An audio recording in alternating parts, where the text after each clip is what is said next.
श्रद्धा के साथ दरिंदगी के बाद 4 दिनों में ऐसे तथ्य और सबूत सामने आए जो आफताब का असली चेहरा दिखाते हैं।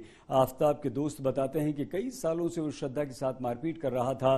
कई बार मामला अस्पताल तक पहुंचा। यानी आफताब एक साइको था जिसके जाल में श्रद्धा बुरी तरह से फंस चुकी थी।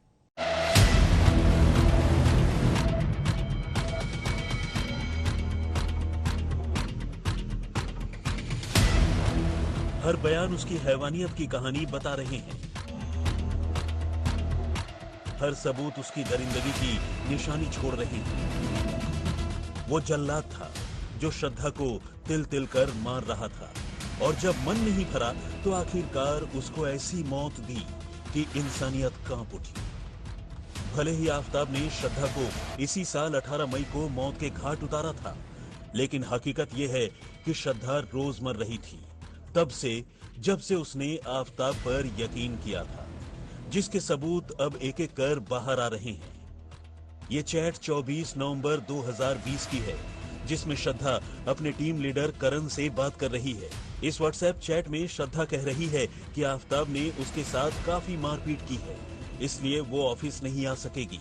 उसका बीपी लो है और बदन दुख रहा है। उसमें एनर्जी नहीं बची कि वो बेड से भी उठ सके।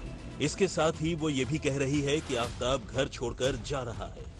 आफताब के बारे में फर्स्ट टाइम मैंने नवंबर 2020 में सुना था, जब आफताब ने श्रद्धा को बुरी तरह पीटा था और जिस वजह से वो ऑफिस रिपोर्ट नहीं कर पा रही थी। आप अंदाजा लगा सकते हैं कि मारपीट का ये खेल कई सालों से चल रहा था।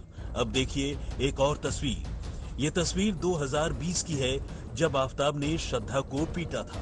उसके चेहरे पर चोट के निशान साफ दिख रहे हैं। इस मारपीट के बाद श्रद्धा को 3 दिन तक अस्पताल में गुजारने पड़े। श्रद्धा ने बताया कि आफताब सिगरेट के जो बर्ड्स होते हैं, जलते हुए सुलगते हुए सिगरेट के बर्ड्स श्रद्धा के पीठ पे छुआता था, झलके पड़ जाते थे, और वो झलकों को श्रद्धा ने अपनी बेस्ट फ्रेंड को दिखाया था, जिसके बाद काफी आक्रोश हो गया था दोस्तों के बीच। डरी हुई बहुत थी, वो ज्यादा डरी थी। बोलते इतने मेरे को 3 से 4 बार मेरे पर हमला कर दूंगा, आत्मा मतलब मारने की बहुत कोशिश किया है।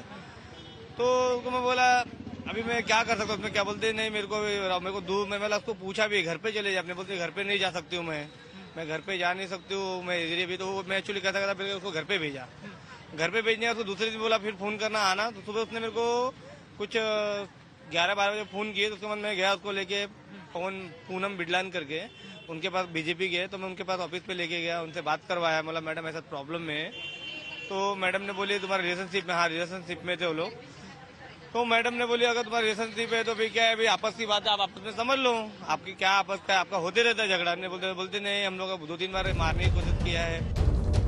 आफताब नशा करता था, उसे गुस्सा आता था, और इसी गुस्से में वो हदें तोड़ देता था।